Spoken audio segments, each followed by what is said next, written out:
अस्सलाम वालेकुम मेरे दोस्तों, सज्जनों और बेलियों। मैं हूँ इजहार अहमद और वेलकम करता हूँ आपको किचन गार्डनिंग चैनल पर। और उम्मीद भी रखता हूँ कि आप सब लोग खैरियत से होंगे, फिटफाट होंगे, अच्छे से कामों में खूब अच्छे से बिजी होंगे। आज मैं बात करने वाला हूँ क्रिसैंथेमम पर, मतलब गुले दाऊदी के पौधों पर। पिछले साल मैंने 3 गमले लिए थे। हर गमले के अंदर एक छोटा सा पौधा लगा हुआ था, उसको फ्लावरिंग भी खूब अच्छे से हो रही थी। तो जब सीज़न गुजर गया तो मैंने उन पौधों की कटिंग्स को लिया और क्यारी के अंदर लगा दिया। ये सारी की सारी कटिंग्स हैं जिनकी ग्रोथ अच्छे से शुरू हो चुकी है, और कुछ मैंने यहाँ पर भी लगा दिए थे। अब इनकी ग्रोथ तो बहुत ही अच्छी हो गई है, मतलब ये कटिंग कामयाबी से ग्रो हो गई और अब ये पौधे बन चुके हैं। तो अक्टूबर का महीना है, तो मैं चाहता हूँ इनको अब निकालूं मिट्टी में से और गमलों के अंदर शिफ्ट कर दूं, क्योंकि सीज़न आने वाला है। सर्दी के दिनों में, मतलब जनवरी से फरवरी के महीने में इसको खूब अच्छे से फूल भी लगते हैं गुले दाऊदी को। तो इनको निकालूंगा मैं और इन प्लास्टिक पॉट्स के अंदर मैं इनको लगाता जाऊंगा। इनके लिए जो मैं मिट्टी यूज़ करूंगा उसमें है 3 हिस्से मिट्टी और 1 हिस्सा गाय का गोबर। लेकिन मैं इसमें 50% कंपोस्ट भी मिक्स करना चाहता हूं, ताकि मिट्टी बहुत ही सॉफ्ट और लाइट वेट हो जाए और रूट्स अच्छे से डिवेलप भी हों। उसके लिए मैंने ऑलरेडी पहले से ही कोकोपीट को जो ब्लॉक होता है उसको मैंने पानी से वेट कर दिया था, और अब ये बिल्कुल पाउडर सा बन चुका है। अब इसका पाउडर मैं यूज़ करूँगा उस मिट्टी में, ताकि मिट्टी सॉफ्ट हो जाए।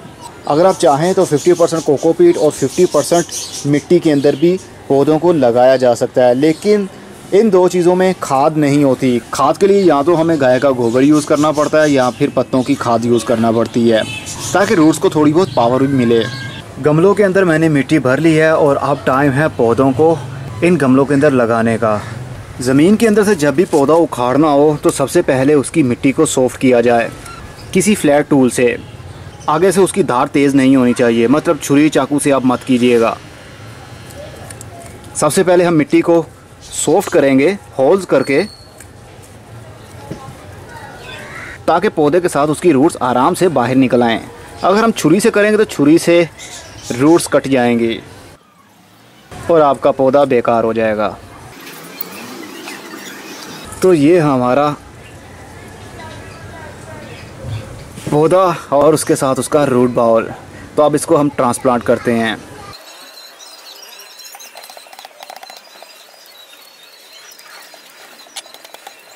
ये ऑलमोस्ट कंप्लीट हो चुका है। अब हम इसको पानी देंगे, लेकिन इतना ज़्यादा पानी नहीं देना। गुले दाऊदी के पौधे को बहुत ज़्यादा पानी अच्छा नहीं लगता। अगर आप ज़्यादा ओवर वाटरिंग करेंगे तो पौधा मुरझा जाता है, मतलब वो गल जाता है, मर जाएगा। गुले दाऊदी प्लांट की अगर मिट्टी कंप्लीट ड्राई भी होती है तो भी ये स्टेबल रहता है, इसी तरह खड़ा रहता है। सिर्फ इसके थोड़े से पत्ते लटक जाते हैं। अगर आप पानी ज़्यादा देंगे तो पत्ते पीले होकर गिरना शुरू हो जाएंगे और उसके बाद में पौधा भी मुरझा जाएगा।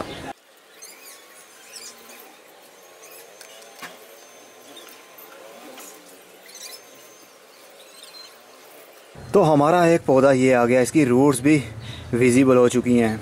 लेकिन रूट्स देखकर आप डरिएगा नहीं, इसकी ग्रोथ यहीं से शुरू हो जाएगी। सिर्फ ये ख्याल रखें कि रूट्स ना टूटने पाए, रूट्स साथ में होनी चाहिए। अगर रूट साथ में नहीं होगी, सिर्फ ब्रांच ही रहेगी, तो फिर कभी भी ग्रोथ नहीं हो पाएगी, क्योंकि ये कटिंग का सीज़न नहीं है। ये जो हमने कटिंग्स लगाई थी उनकी ग्रोथ का सीज़न है। ये भी ऑलमोस्ट कंप्लीट है। इसी तरह मैं सबको भर लेता हूँ, दैन मैं शेयर करता हूँ। आज अक्टूबर की 10 तारीख हो चुकी है और अब देखते हैं कब तक इसकी फ्लावरिंग शुरू होती है। तो स्टे विद मी। 7 दिन बाद पौधों की ग्रोथ अच्छे से शुरू हो चुकी है और नए नए पत्ते भी निकल रहे हैं और बर्ड्स भी निकल रहे हैं। लेकिन अभी एक वाला ग्रोथ नहीं कर रहा ठीक से।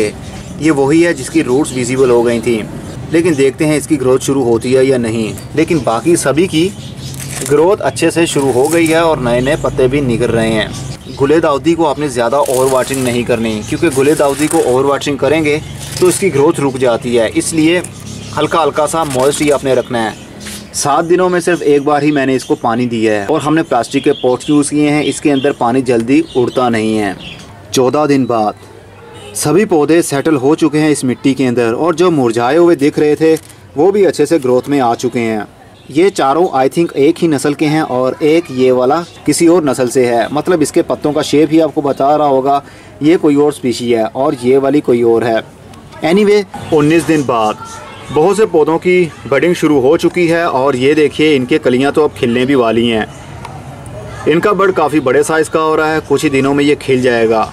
लेकिन बहुत से ऐसे पौधे हैं जिनकी अभी बहुत सारे बर्ड शुरू हो चुके हैं, मतलब कलियां लगना शुरू हो चुकी हैं, वो भी कुछ दिनों में खिल जाएंगी। लेकिन गुले दाऊदी को पानी बहुत ही कम देना है आपने। आप मिट्टी को देख रहे होंगे, ये करीब करीब ड्राई है, मतलब सिर्फ 5% ही इसके अंदर मॉइस्चर होगा। बहुत ज़्यादा पानी देने की वजह से पौधे की ग्रोथ तो होगी, लेकिन उसको बर्ड नहीं लगेंगे, कलियां नहीं लगेंगी। लेकिन एक को अभी तक एक भी बर्ड नहीं लगा। ये आई थिंक गुले दाऊदी की कोई और स्पीशी है जिसको लेट विंटर फ्लावर लगते होंगे, मतलब सर्दी के एंड में फ्लावर लगते होंगे। गुले दाऊदी को फ्लावरिंग के लिए लंबी रातें चाहिए होती हैं, मतलब लंबी अंधेरी रातें। जितना इनको डार्क और ठंडा एरिया मिलेगा, इनकी फ्लावरिंग उतनी ही जल्दी होगी। और जितना लाइट डे मिलेगा इनको, मतलब दिन की रोशनी, सूरज की धूप इनको मिलेगी, इनकी फ्लावरिंग बहुत ही लेट शुरू होगी। अब देखते हैं कब तक इनको फ्लावरिंग अच्छे से शुरू हो जाती है। 25 दिन बाद रातें काफ़ी लंबी हो गई हैं और ठंडी भी हो गई हैं, जिसकी वजह से फूल खिलना शुरू हो गए हैं। ये आप देख सकते हैं, अभी ये छोटा सा फूल खिला है। इस पौधे को, इस वैरायटी को छोटे छोटे ही फूल लगते हैं, लेकिन बंच की सूरत में लगते हैं। बहुत सारे कलियां एक टाइम में खिलने लगती हैं, जैसा कि आप देख रहे हैं कि इतनी सारी ही कलियां आपको देखने में मिल रही हैं। बहुत जल्दी ये खिल जाएंगी और दूसरे पौधे भी कलियों से भर रहे हैं। आहिस्ता आहिस्ता ये सारे के सारे सर्दी होने की वजह से और लंबी रातें, मतलब अंधेरा ज़्यादा मिलने की वजह से सारे ही खिलना शुरू हो जाएंगे। इसको मैं पानी बहुत ही कम दे रहा हूँ, क्योंकि सर्दी के दिन आ गए और सर्दी के दिन में ज़्यादा पानी की ज़रूरत नहीं होती। अभी मैंने कोई भी और खाद यूज़ नहीं की है। इनको ज़्यादा खाद की ज़रूरत तो नहीं होती, लेकिन ज़्यादा अंधेरे की और ठंडी रातों की ज़रूरत होती है। तो अब देखते हैं कब तक ये और फ्लावरिंग पर आते हैं। 28 दिन बाद फूल अच्छे तरीके से खिल चुके हैं और बहुत से अभी खिलना बाकी हैं। बहुत सारे बर्ड्स, मतलब कलियाँ लगी हुई हैं जो फ्यूचर में खिलने वाली हैं। ये स्पीशी जिनके पत्तों की शेप भी और है, इसको अभी एक भी बर्ड नहीं लगा है। आई थिंक जब सही से सर्दी शुरू होती होगी तब इसको फ्लावरिंग भी होती होगी। नवंबर की आज 7 तारीख हो चुकी है। रातों को काफ़ी ठंड होने लगी है, धुंध भी पड़ने लगी है और दिसंबर के महीने तक काफ़ी अच्छे से ठंड शुरू हो जाएगी और रातें भी काफ़ी लंबी हो जाएंगी, मतलब लंबी काली रात। इनको काली रात ज़्यादा अच्छी लगती है, तभी इनको ज़्यादा बर्डिंग भी शुरू होती है और तभी इनको ज़्यादा फूल भी लगते हैं। जहाँ से हमने इनको उखाड़ कर यहाँ पर शिफ्ट किया था, वहाँ का हाल भी चेक कर लेते हैं। ये थी वो क्यारी जहाँ से मैंने इनको उखाड़ कर, ये एरिया था जहाँ से मैंने इनको उखाड़ कर वहाँ शिफ्ट किया था। ये देखिए यहाँ पर जो बड़े पत्तों वाला लगा हुआ है, इसको बडिंग शुरू हो चुकी है। ये देखिए गोल गोल सा आपको फील हो रहा होगा और साथ में छोटी वाली भी लगी हुई है। और जहाँ पर भी लगाया हुआ था मैंने, ये वाले सारे बड़े पौधे हैं, इनको काफ़ी बडिंग शुरू हो चुकी है। ये बड़े पत्तों वाला है, छोटे छोटे से आपको बर्ड दिख रहे होंगे जो फ्यूचर में खिलने वाले हैं। जिस एरिया में मैंने इनको ग्रो किया हुआ है, यहाँ पर फुल टाइम के लिए धूप नहीं आ पाती, लेकिन यहाँ पर अंधेरा काफ़ी छाया रहता है, मतलब लंबा अंधेरा यहाँ पर मिलता है। और ये ज़मीन के अंदर भी लगे हुए हैं, क्योंकि यहाँ पर बहुत ज़्यादा स्पेस है, मिट्टी बहुत ज़्यादा है, इसलिए इनकी ग्रोथ भी ज़्यादा जल्दी बढ़ रही है। और जो गमले के अंदर हमने लगाया हुआ है, उनकी ग्रोथ हो तो रही है, लेकिन बहुत स्लो हो रही है, क्योंकि गमले के अंदर जितनी लिमिट हमने उसको दी हुई है, लिमिट के हिसाब से ही इनकी रूट्स डेवलप होती हैं। तो अब देखते हैं कब तक ये सारे ही फ्लावरिंग पर शुरू हो जाते हैं। 39 दिन बाद अब तो हर पौधे पर फ्लावरिंग होना शुरू हो चुकी है और बहुत से छोटे छोटे से फूल खिले हुए हैं, बहुत ही खूबसूरत लग रहे हैं। लेकिन अभी तक एक पौधे को फ्लावरिंग नहीं हुई, जिसके पत्ते बड़े हैं। ये स्पीशी ऐसी होगी जिसको लेट विंटर फ्लावरिंग होती होगी, लेकिन इसको भी बडिंग शुरू हो चुकी है। काफ़ी सारे छोटे छोटे से बर्ड इसको लग रहे हैं, जो करीब 10 से 15 दिन के अंदर अंदर ही खिल जाएंगे और बहुत ही अच्छे तरीके से खिलेंगे। गुले दाऊदी सर्दी के दिनों में खूब अच्छे से फ्लावरिंग करता है और एक फ्लावर इसका करीब 10 से 15 दिन तक भी टिका रह सकता है। मतलब गुलाब के पौधे की तरह नहीं होता कि 4 से 5 दिन में ये मुरझा जाए। तो ये तो थे जो गमलों के अंदर हमने लगाए हुए हैं, और जो बड़े गमले के अंदर मैंने लगाया हुआ था पौधा, वो करीब 6 महीने हो गया इसी गमले के अंदर लगा हुआ है। इसकी ज़रा फ्लावरिंग चेक कीजिए, कितनी ही ज़्यादा और कितनी ही बंच की सूरत में फ्लावरिंग हो रही है। गुच्छे लगे हुए हैं इसके पौधों को। इसके अंदर मैंने कोई भी खाद मिक्स नहीं की थी, सिर्फ बालू मिट्टी ही यूज़ की है। फ्लावरिंग करने के लिए खाद से ज़्यादा डिपेंड करता है मौसम। अगर मौसम अच्छा होगा, जिस मौसम में फूल लगते हैं, उस पौधे को खादों से ज़्यादा डिपेंड करता है फ्लावरिंग सीज़न। जब फूल का मौसम आता है तब फूल लगते हैं, चाहे खाद दें या ना दें। मैंने इसमें 1% भी खाद यूज़ नहीं की थी, लेकिन अब देख सकते हैं इतने ज़्यादा फ्लावरिंग इसको हो रही है, इतनी इनको भी नहीं हो रही। वो अलग बात है, इनको मैंने छोटे पॉट्स के अंदर शिफ्ट किया और बाद में मैंने उखाड़ के इनके पॉट्स के अंदर लगाया था। इनकी रूट्स नए सिरे से डेवलप हो रही थी, जिसकी वजह से इसको फ्लावरिंग अभी कम हो रही है। अगर मैंने इसको ज़्यादा स्पेस दी होती जिस तरह इनको दी हुई है, और काफ़ी देर पहले मैंने ट्रांसप्लांट किया होता तो काफ़ी ज़्यादा फ्लावरिंग इसी तरह हो रही होती। तो यहाँ से जाहिर ये होता है किसी भी फूलों वाले पौधे को खाद की ज़रूरत इतनी नहीं होती जितनी उसकी मौसम की रिक्वायरमेंट होती है। प्रॉपर टेम्परेचर और लाइट हम उसको देते रहेंगे तो फ्लावरिंग भी खूब अच्छे से होती रहेगी। तो चलिए जो क्यारी के अंदर लगे हुए हैं वो भी दिखाता हूँ। ये है वो बड़े पत्तों वाले पौधे जो काफ़ी ज़्यादा इस एरिया पे मैंने लगाए हुए हैं, लेकिन इस एरिया में मैंने कोई भी खाद यूज़ नहीं की है। इसकी बडिंग आप चेक कर सकते हैं। ये वही वैरायटी है जिसको लेट विंटर फ्लावरिंग होती होगी।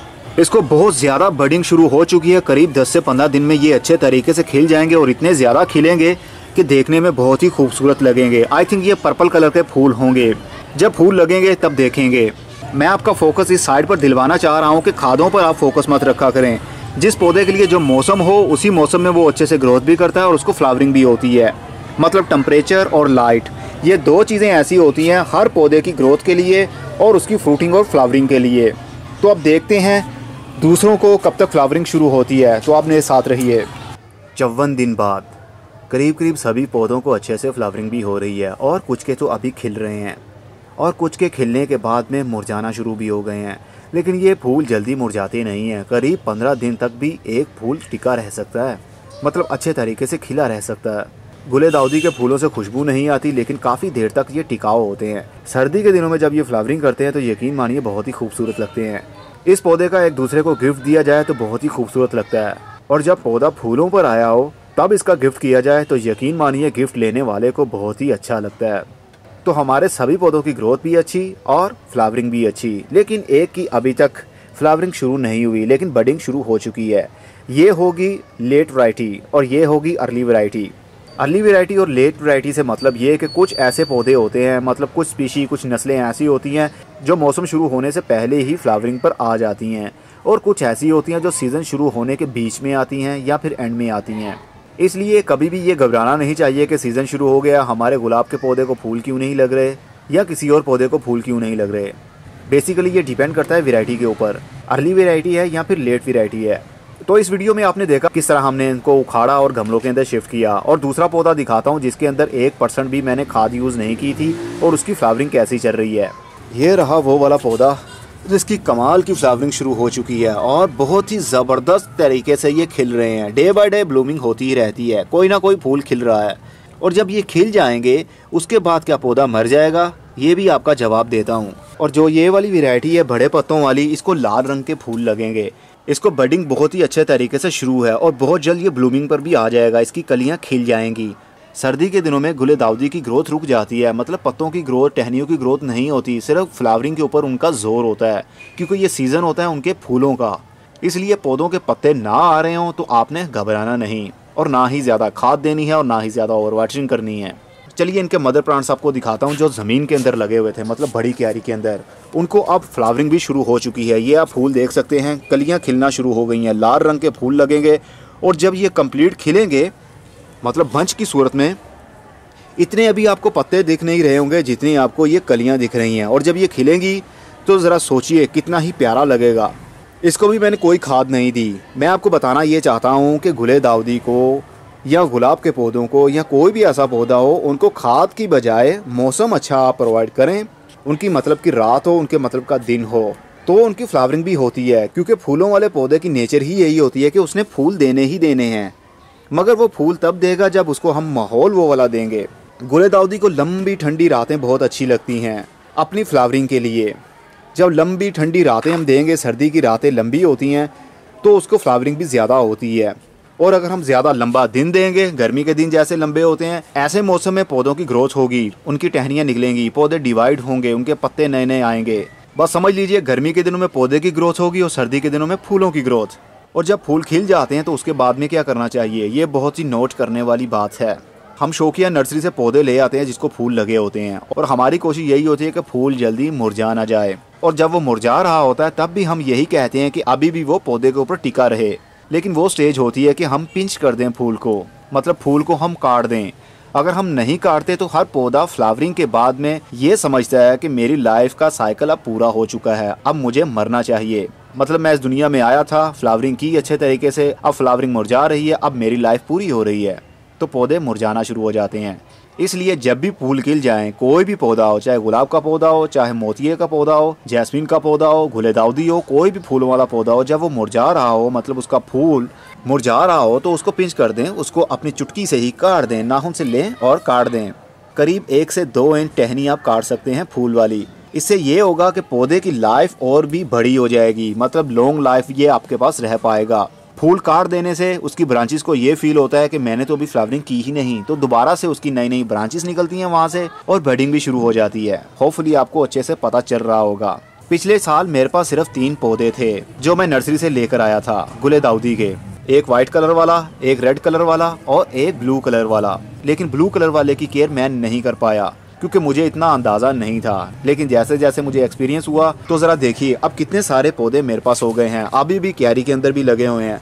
अगर मैं चाहूँ तो अभी इनको उखाड़ कर गमलों के अंदर लगा सकता हूँ, लेकिन अब उखाड़ने का मौसम चला गया है। जब बहुत ज़्यादा ठंड होने लगे, जब पौधा फूलों पर आया हो, तो उसका सारा फोकस अपनी फ्लावरिंग पर होता है, इसलिए हम उसकी जड़ों को छेड़ नहीं सकते। अगर छेड़ेंगे तो पौधे के सारे फूल भी जड़ जाएंगे, पत्ते भी जड़ जाएंगे और दोबारा से उसकी ग्रोथ होगी, मे भी ना भी हो। तो आप खाद पर जोर मत दिया करें और ना ही ज़्यादा नज़र रखा करें और ना ही ज़्यादा खाद के बारे में रिसर्च किया करें। पौधों को उनका माहौल आप देंगे तो वो कभी भी बीमार नहीं होंगे और उनको फ्लावरिंग भी होती रहेगी। होपफुली आपको इस वीडियो में काफ़ी कुछ सीखने को मिला होगा। पहले मेरा प्लान था कि ये भी जब फ्लावरिंग पर आ जाए तो वीडियो को कंप्लीट करूं, लेकिन मुझे लग रहा है कि फ़िलहाल के लिए अभी आपके साथ सब शेयर कर लेना चाहिए, क्योंकि अभी भी गुलेदाउदी का सीज़न है। आप नर्सरी से पौधे ला सकते हैं और जो मैंने केयर बताई है आप वैसा ही करें तो आपके पौधे कई सालों तक आपके पास रह सकते हैं और एक पौधे से सैकड़ों पौधे आपके पास हो सकते हैं। अब मैं चलता हूँ, अगली वीडियो में फिर किसी नई इन्फॉर्मेशन के साथ मिलेंगे। तब तक के लिए goodbye, see you and tata, और अपना बहुत सा ख्याल रखिएगा।